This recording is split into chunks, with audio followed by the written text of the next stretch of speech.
대육계입니다. 대육계. 대육계 매우 좋은 깨라고 이제 크게 크게 소유한다는 뜻이죠. 크게 소유한다. 크게 소유한다는 뜻입니다. 보겠습니다. 요거는 화입니다. 불을 얘기하는 화.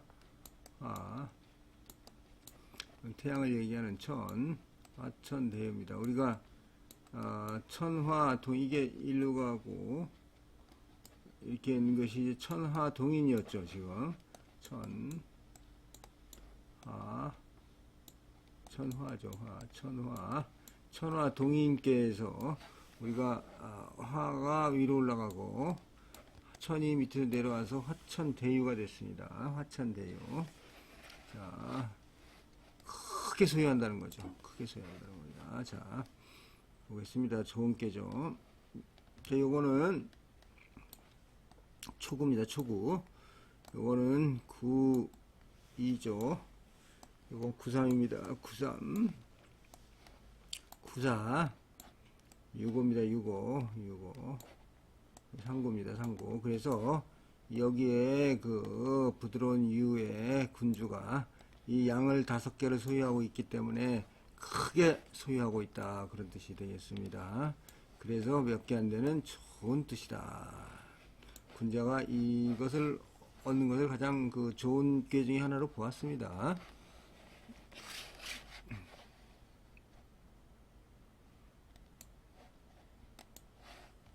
자, 그러면 보겠습니다. 우리 주자 선생 문항 계산 보겠습니다. 대유는 원형이다. 대유. 화천대유는 원형이다. 원형 이정의 원형. 크게 형통하다는 거죠. 그래서 주자 선생입니다. 자, 대유라는 것은 가지고 있는 것이 큰 것입니다. 그래서 리께가 건께 위에 있으니까 불이 하늘 위에 있어서 비추지 않는 것이 없고, 또 유고효의 한 개의 음이 존의의 자리에 있으면서 중을 얻고 다사장이 따릅니다. 그래서 대유란 거예요. 중을 얻고. 제가 설명드렸죠. 거는 굳세고 리는 밝으며 존의에 거하고 하늘에 응하니 형통할 도리가 있는 것입니다. 점치는 자가 이러한 덕이 있으면 크게 선하여 형통하다라고 주자는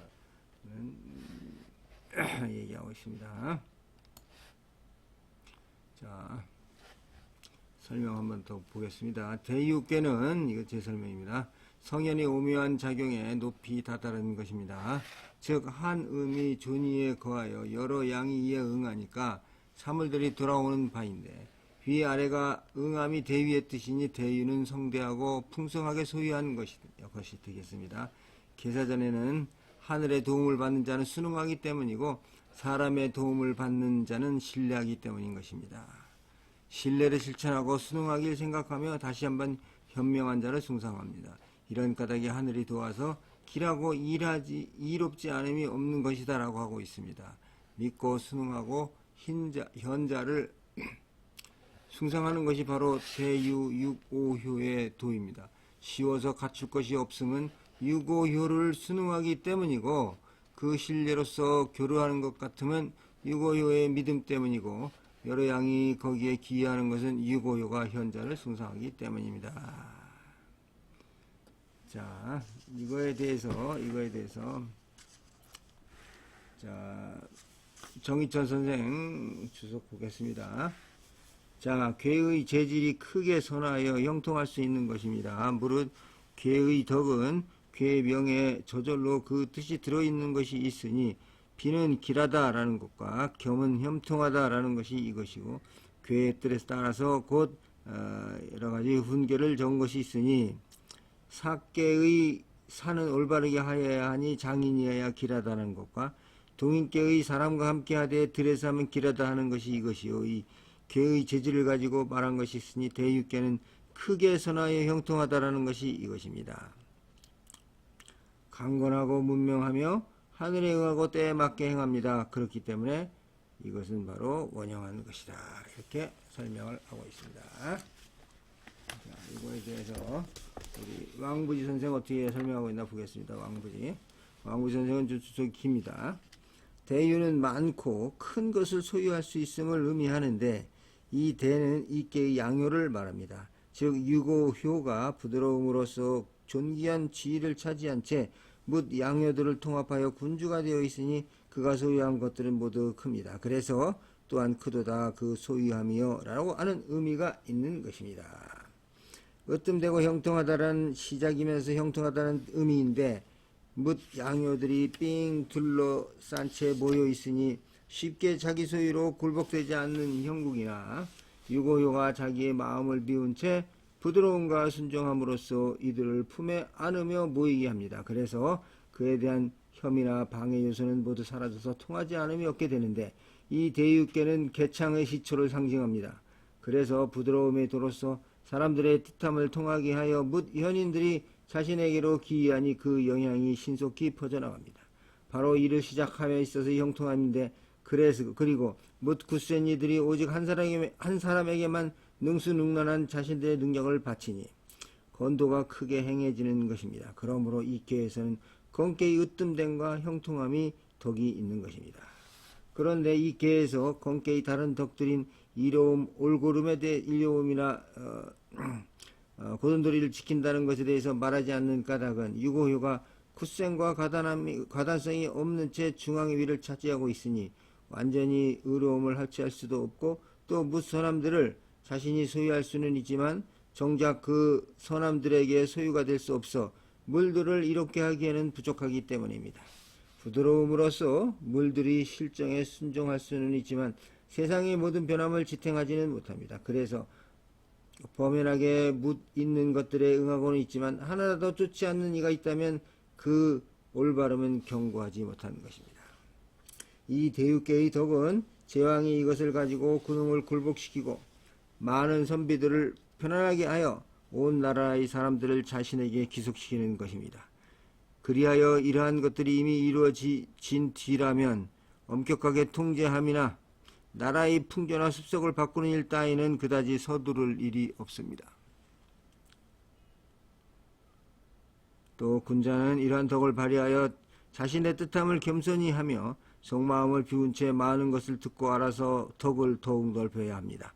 이러함이 이미 이루어진 뒤라면 자신에게서 사악함이 싹트는 것을 틀어막고 정성스러움을 유지함이나 자신의 욕구를 누르고 예를 회복함, 중형의 도를 유지함과 같은 자기 수양의 공덕들은 오히려 기대해도 됩니다. 배움의 길에 들어선 기초 단계에서의 미세한 차이가 나중에 제대로 된 사람이 되느냐 몹쓸 사람이 되느냐에 갈라지게 되니 마땅히 정심하게 이를 살피지 않으면 안 됩니다. 제왕을 흥하게 하는 시초도 이와 같습니다. 그렇기 때문에 유고효가 비록 하늘로부터 복을 받기는 하였지만 쉽게 생각하여 대비하지 않음을 여기서 경계하고 있는 것입니다.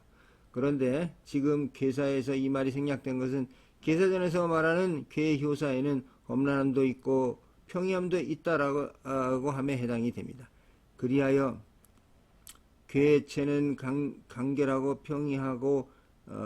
평이하게 드러내며 그 점을 요약해서 제시하고 있지만 사람들을 하여금 그 스스로 그 의미를 알아내 추구하게 하고 있는 것입니다.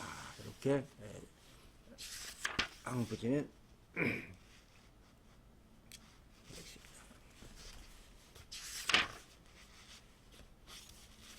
자, 그러면 효사 보겠습니다. 효사 초구입니다. 초구. 무교회. 해로움과 교체하지 않고 비구 허물도 아니지만 간난 즉 기구 어렵게 여기고 조심하면 허물이 없을 것이다. 무교회 해로움과 교체하지 않고 비구 그래서 허물이 아니지만 어렵게 여기고 조심하면 허물이 없을 것이다. 조심하라는 뜻입니다. 자, 대유의 시대를 맞아 주자입니다. 양으로서 학계에 머물고 상계에 응함이 없으니 일의 시작이 있어서 아직 잘못이 간섭되지 않는 자이니 무슨 허물이 있겠는가. 그러나 반드시 어렵게 여겨서 대처하면 허물이 없을 것이니 점치는 자에게 의당 이렇게 하라고 경계한 것입니다. 자, 이거에 대한 정희천 선생입니다. 초구가 대유의 초에 거하여 성대함에 이르지 않았고 낮은 자리에 처하고 응여가 없어서 교만하고 넘치는 잘못이 없습니다. 그러므로 해에 사김이 없으니 해에 간섭됨이 없는 것입니다. 대체로 풍부하게 소유하면 해가 있지 않은 경우가 드무니 자공의 어짐으로도 다 면하지 못하였는데 하물며 그보다 아래인 자에 있어서랴. 즉 그 갓난 무구는 부유함이 본래 허물이 있는 것은 아니라 사람이 부유함으로 인하여 스스로 잘못을 저지를 뿐이니 만약 부유함을 누리면서도 갓난하게 대처할 줄 알면 스스로 허물이 없음을 말한 것입니다. 부유함에 처하여 갓난함을 생각하여 조심하고 두려워하지 않는다면 교만하고 사치한 마음이 생길 것이니 이는 허물이 있는 것이다. 부유하면서 부자일수록 가난하게 좀 더 신중하게 생각을 해라, 이런 뜻이 되겠습니다. 자, 이거에 대한 왕부지 선생입니다. 왕부지 선생. 자, 해로움이라고 한 것은 다중을 어기고 밝음을 등지기 때문에 서로 어긋나서 해롭다는 말입니다. 비구는 꾸짖는 말입니다. 어찌 허물이 아니리요 하는 말과 같은데 대육계 유고연은 크나큰 밝음이 위에 있음이니 속마음을 비우고 못 존재하는 것을 통할합니다. 이에 대육계는 여러 굳셈의 효들은 그 명을 받아들이면서 유고효와 사깁니다. 그런데 초구효는 오히려 멀리 떨어져 있어서 몸을 깊이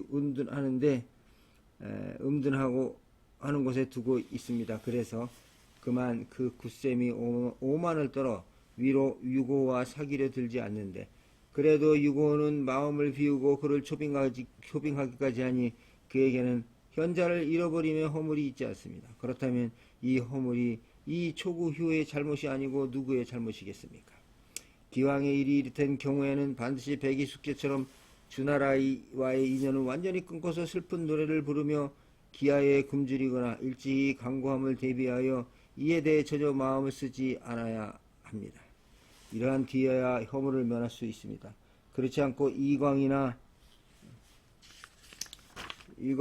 주당처럼 거만만 떨며 자기 만족을 하는 것은 갓난신고의 시절도 아니 없고 갓난신고의 마음도 없었으니 그 허물을 어찌 면할 수 있겠습니까? 이 엄광하고 주당 얘기인데 엄광주당입니다. 엄광주당 얘기 간단히 보겠습니다. 엄광은 생물연대가 미상입니다. 원래 이름은 장광이었는데 나중에 장제의 휘를 피하기 위하여 엄광으로 이름을 바꾸었습니다. 자는 자릉입니다. 동안 초기의 인물로 회계의 여조 출신인데 소년 시절에는 나중에 후한 광무제가 되는 유수와 함께 유학하였고 성장하여서는 유수가 기병하여 왕망의 군대를 격파하고 황제가 되는데 큰 도움을 주었습니다.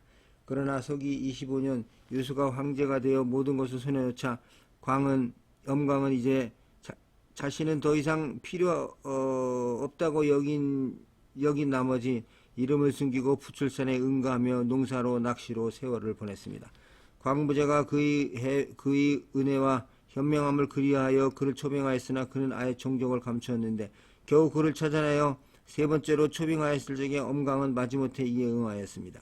엄광이 수도로 오는 길에 여간에 머물렀는데 엄광의 또 하나의 친구인 사도 후패가 사자를 보내 그를 찾아가겠다는 글을 먼저 보냈습니다. 그러나 엄광은 광무제가 세 번 부르기에 오는 길인데 정작 부른 군주는 나타나지 않고 신하가 온다는 것에 대해서 매우 못마땅하게 여기고는 그 사자에게 심한 모욕을 주었습니다. 그리고는 후패를 조롱하는 글을 자신이 구술하고 사자가 쓰게 하여 그에게 보냈습니다.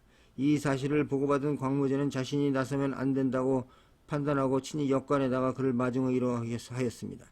이처럼 두 사람의 사이는 돈독하였는데 역관에 도착한 광무제가 오래간만에 그를 상봉할 마음에 너무도 들뜬 나머지 그의 방을 찾아갔으나 그는 자리에서 일어나지도 않고 눈조차 떠보지도 않았습니다. 광무제는 누워있는 그의 배를 쓰다듬며 자릉 다시 한번 나를 도와주지 않을래 하고 간청하였습니다.